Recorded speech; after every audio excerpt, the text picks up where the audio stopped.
right, boys and girls, I'm going to start my landscape inspired by Grant Wood's landscapes, and I have a worksheet here that lays out the steps for me. I'm going to start with the foreground. Remember, the foreground is what's in front, and I'm going to make some big things. I'm going to start with a tree, and I call this a YV tree, and it's really good for foreground areas.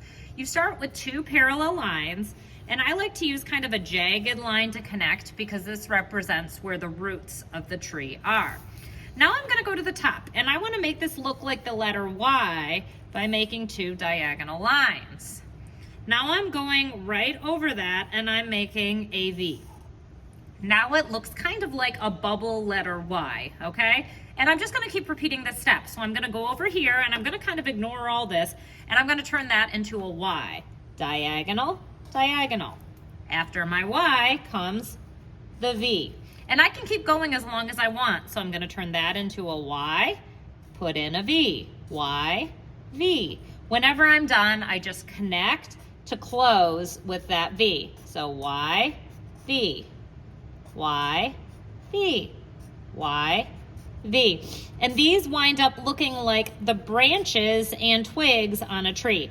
They get a little bit smaller as you work. Okay, now I have the trunk of my tree. If I want, I can put like a little hole where an animal lives. Maybe I even draw like a little owl coming out. And then I'm just going to make an organic kind of cloud shape around, and that's gonna represent where all of my leaves will go. Now I'm adding a little bit of grass around my tree, and then I'm gonna add my foreground horizon line. The horizon line is the ground area. Now I'm moving into my middle ground, and I'm going to make medium-sized details. This is the third step.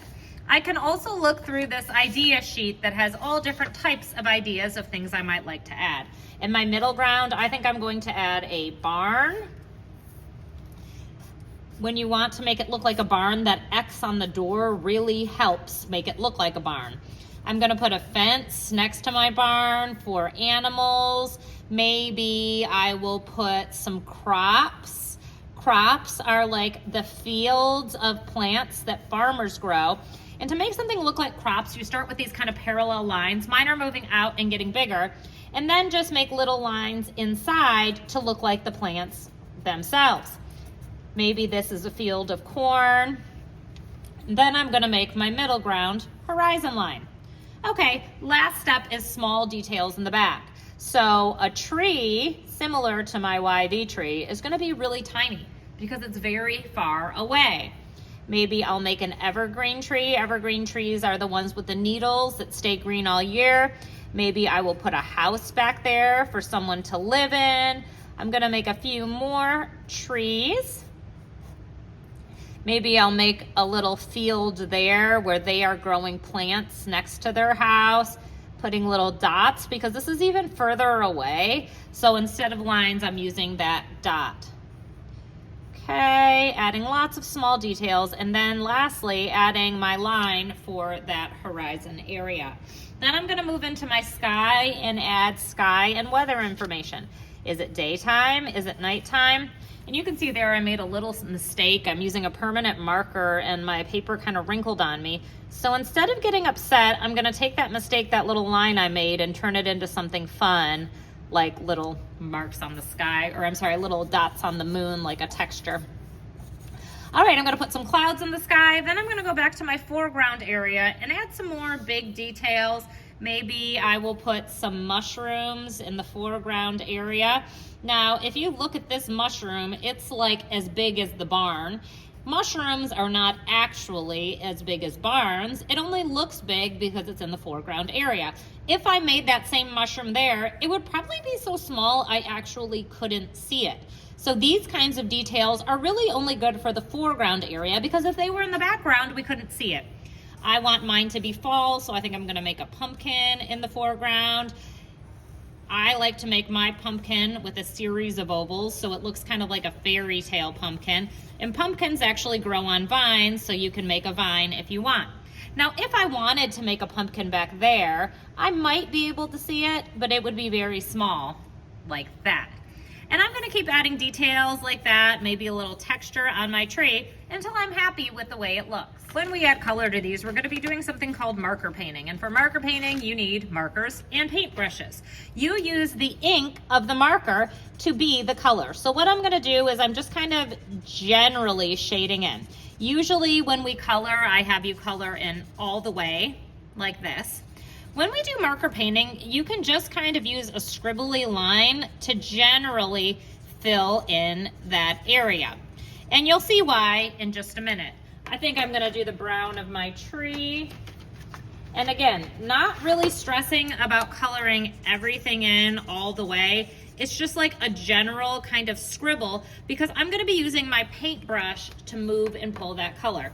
So now I'm gonna add some water to my tree. I just have a paintbrush with water and I'm tracing over, and what happens is the marker is water soluble, meaning the water spreads it out.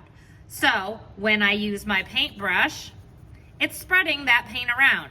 Now I can see a little more of my scribbly lines, but I actually think that looks cool and gives my paper some texture. Now I'm gonna move into my foreground area. I'm gonna use kind of line in this area because when I spread it, I want those lines to still show up to look like grass lines. I'm gonna shade that area in green. And then a cool thing about crop areas is that they're not always green. So I think I'm gonna use a little bit of this yellow to show that this field is growing corn. And maybe I'll add a little bit of brown to be like the dirt. Maybe I'll put dirt in this field here, brown in my tree, and I'm just kind of using the color wherever I need it. So just kind of filling in all my brown areas before I move on, using orange in my pumpkin. And I'm just gonna keep working like that until everything is full with that kind of scribbly-ish coloring. I still am staying in the lines. I'm not going outside of the lines. That's important because you can't really fix it if you go out of the lines. But I am using kind of a looser coloring technique than I generally use. I'll time lapse you while I finish my coloring. Now in some of my grass areas, I wanted to kind of mix green and yellow. That way I get different variations of green. So when I want to do that, I just take that second color and add color on top. And now I'm just taking my paintbrush and spreading around. Now I do occasionally need to clean my brush. So for example, I'm going around this orange here, okay? I don't want to pull my green paint into the orange. So I'm spreading it around the green area, then I'm rinsing my brush and going into the orange. It will get messy if you just generally paint all over. You want to just paint in that one color area. So in this area, it's that yellow and green. And then I rinsed my brush going into the yellow and brown. Before I go into the red, I'm rinsing my brush because my paintbrush does get a little dirty and kind of carry that color around with it. Finally getting into my background area and my sky. Now I have a really cool landscape that shows viewers that I know how to use space. Now remember, we're not talking about outer space. We're talking about making our picture look like it has space, like you could walk into it and twirl around because you would have so much space. Awesome work, guys.